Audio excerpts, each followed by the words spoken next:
அன்பும் பண்பும் பாசமும் நேசமும் நிறைந்த நட்புகளுக்கும் உறவுகளுக்கும் என் இனிய காலை வணக்கம். இன்று ஒரு குறள். அதிகாரம் 76, பொருள் செயல் வகை. குறள் எண் 752. இல்லாரை எல்லாரும் எள்ளுவர், செல்வரை எல்லாரும் செய்வர் சிறப்பு. தெய்வப்புலவர் திருவள்ளுவர் எல்லா வன்மையும் உடையவராயினும் பொருள் இல்லாரை எல்லாரும் இகழ்வர், எல்லா தீமையும் உடையவராயினும் அத்து உடையாரை யாவரும் உயரச் செய்வர் என்று பதிவு செய்துள்ளார். உதாரணத்திற்கு, பொருள் இல்லாதவரை எல்லாரும் இகழ்வார்கள், செல்வரை எல்லாரும் சிறப்பு செய்வார்கள். ஒரு ஊரில் உதாரணத்திற்கு ஒரு ஊரில் எல்லா வன்மையும் உடையவராக ஒருவர் வாழ்ந்து வருகிறார். அவரிடம் பொருள் இல்லை, அதனால் எல்லாரும் இகழ்வார்கள். அதே ஊரில் எல்லா தீமையும் செய்து ஒருத்தர் வருகிறார், ஆனால் அவரிடம் செல்வம் உண்டு, அதனால் அவரை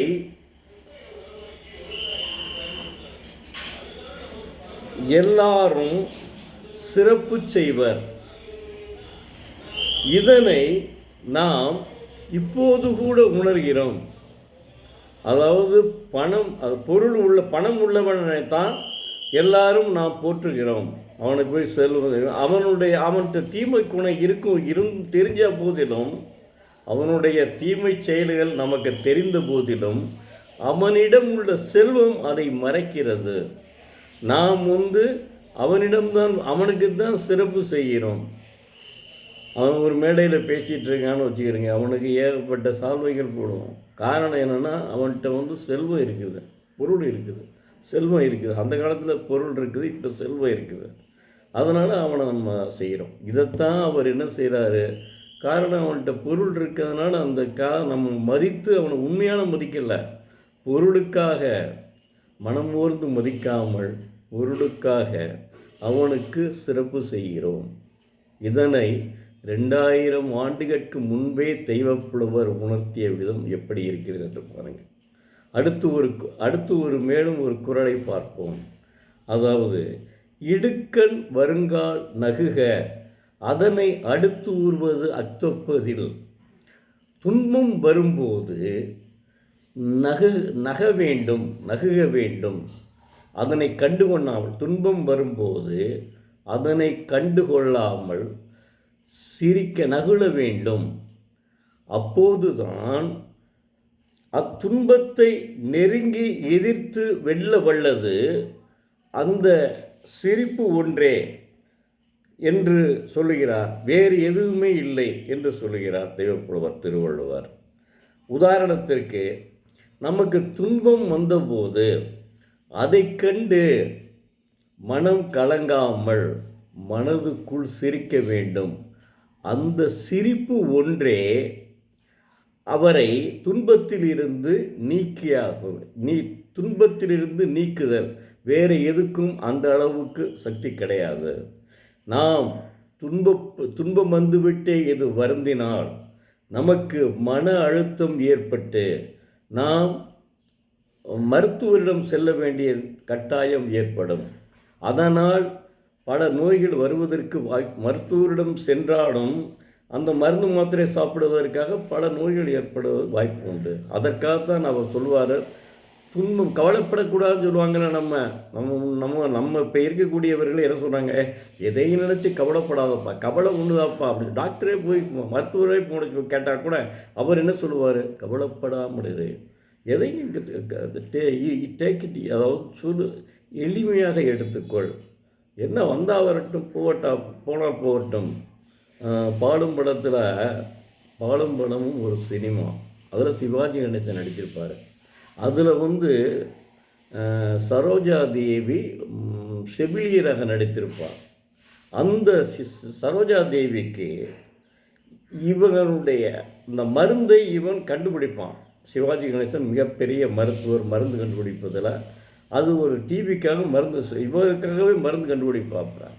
அதனால் இவனுக்கு டிவி வியாதி வந்துடும். அதனால் என்ன செஞ்சார், நமக்கு அவரை அவரோட காதலிக்கிறார் சிவாஜி கணேசன். அப்படியே அவர் பாட்டு போயிடுறார். அந்த அம்மா என்ன செய்கிறாங்கன்னா, ஒரு ரயிலில் ஏறி போய் அந்த ரயில் விபத்து அதை ஒருத்தர் காப்பாற்றி வச்சுருக்காரு.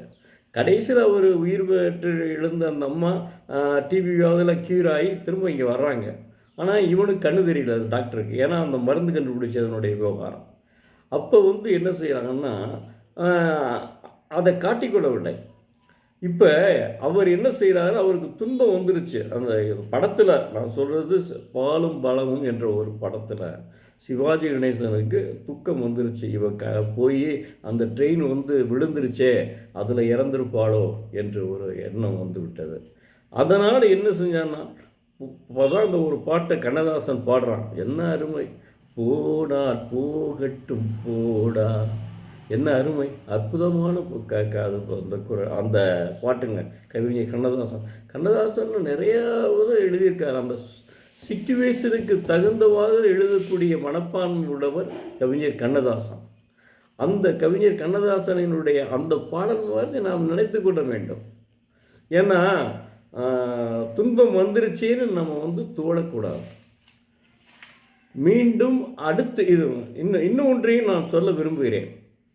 நமது பேராசிரியர், நகைச்சுவை மன்ற தலைவர், பட்டிமன்ற நடுவர், திரைப்பட நடிகர், சின்னத்திரை நடிகர், இப்படி பன்முகை தன்மை வாய்ந்தவர் கலைமான்மணி முனைவர் கு. ஞானசம்பந்தன் ஐயா அவர்கள் நேற்று ஒரு யூடியூப் அனுப்பியிருந்தார்கள்.